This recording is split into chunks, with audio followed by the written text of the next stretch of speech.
They got across the water. It's been some time. They're doing okay. They pass by a town.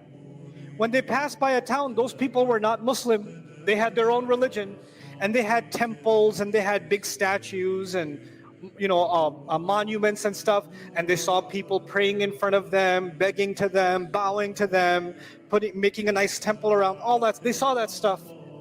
And they had seen some of those things in Canaan because they're Canaanites, and they had seen some of those things in Egypt, and they saw those things again. And after everything Musa alayhi salam did for them, you know what they said to Musa alayhi salam? Ij'al lana ilah kama lahum aliha. Could you make us a god like these people? Like they have such nice colorful gods. Can we have one? Now, listen, like, if you put yourself in Musa alayhi salam's shoes for a moment, after everything he's done for them, after fleeing Egypt, coming back, standing up to the Pharaoh, 10 years of struggle against the Pharaoh, 9 years or more of struggle against the Pharaoh, crossing the water with them, and they've seen so many miracles of Allah. After everything we've been through, you turn around to your prophet, and what do you say? Hey, I think if we had a statue, it would help me concentrate a lot more. It's like a visual aid, Like if we had like a God statue, then I think these people look like they're doing pretty good spiritually. Look at them, they sit there for hours. They have so much better khushu' than us. I pray for 2 seconds and my mind goes towards, is it pakode or samosa today? I can't remember. My mind goes all over the place. It's for Muslims, khushu' is very hard, isn't it? Staying focused in your prayer is not easy. But then you look at other religions and those people are just sitting there and they're sitting in front of the statue, or they're sitting on top of a mountain and they're sitting for 6 hours and they don't budge. How'd they get that kind of khushu'? That's because shaitan's like, oh, you're already doing my job. I don't need to distract you. He's interested in you, bro. He doesn't want you to have concentration with Allah. If they have concentration on anything else, he goes, I don't even have to work on these people. They're already doing my work. I can put my full concentration on ruining the guy who's making salah. Right? We have nothing to be jealous of from it. But these people came and said, well, maybe we could have that. Now, the real question, before we go on, the real question is, why would they say that? Why would they ask that? After seeing all those miracles and following a prophet, why would they even ask that? And these aren't just pagans. These are children of Ibrahim alayhi salam. And they've had prophets for so many generations. Ishaq, Yaqub, there's prophets of old that they know that legacy, and Musa alayhi salam is part of that legacy. So it's not like the Israelites converted to Islam because of Musa alayhi salam. They were already Muslim. Then how come this happened? And this is where I want to remind you that the stories in the Quran, they're not just stories about ancient people. Allah told us every one of those stories because it will be applicable to Muslims today and every generation.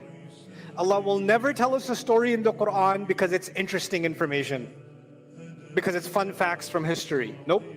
It's always some living problem that will come back again, like a virus that will come back again and again and again in every generation. It's not like something that existed a long time ago. So I need you to know something about the Israelites today. These people went through many different cultures, like Canaan. And in Canaan, people used to consider the bull. The bull is the strongest animal on the farm, because compared to the sheep or the cow or anything else, the bull is the strong animal and it pulls all the weight, does all the work, right? So the bull became a symbol of strength, and over time in Canaanite religions and Sumerian variations, the bull became an object of worship. They used to worship the bull. In fact, they even used to look at the moon when the moon is weaker, and they looked at it and said it's the horns of a bull, and the bull is pulling the sky. That's what they believed about the stars, or about the moon in the sky, right? And from it then became the sacredness of the cow. And that wasn't so much in Egypt, but it did exist among the people of Canaan.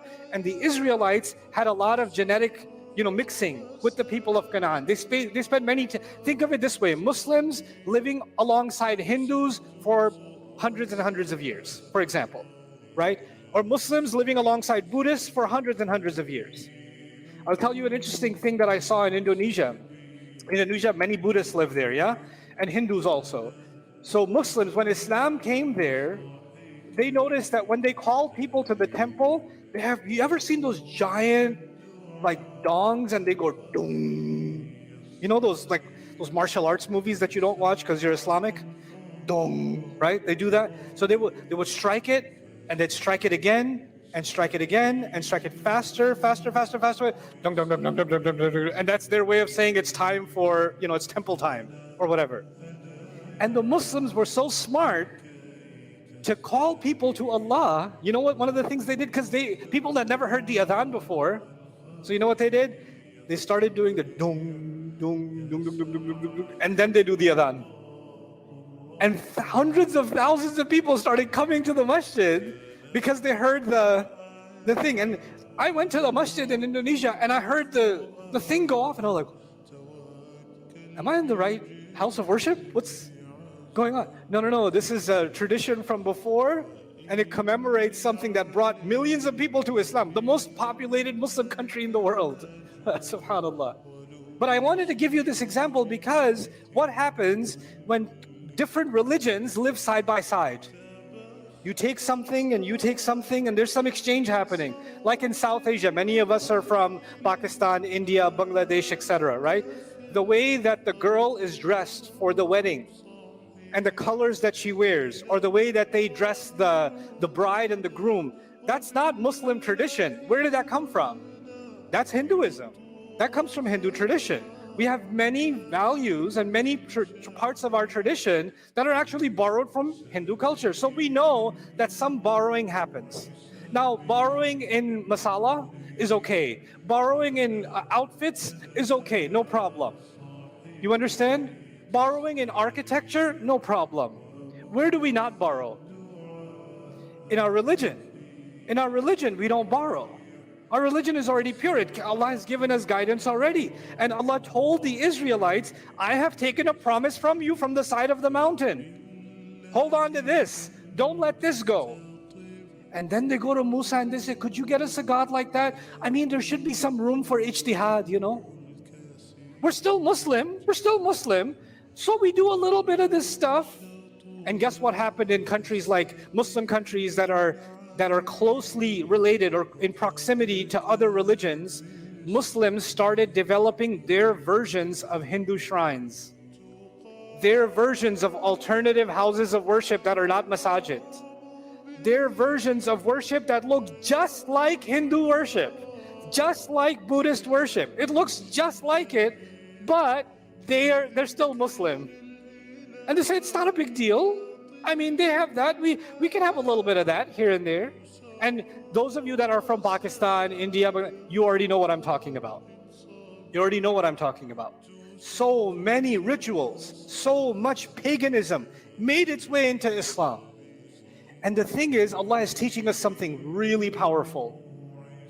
That human beings will always be drawn towards shirk, and they have to go through a lot of training to let go of that desire. In fact, even if they are living with a prophet, which prophet are we talking about?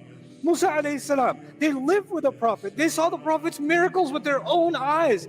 But the culture has affected them for so many hundreds of years that even though they're living with a prophet, they have the audacity to ask that prophet, what's so bad about some extra, you know, can you make us a visual God? How's that a bad thing? Subhanallah. It's crazy.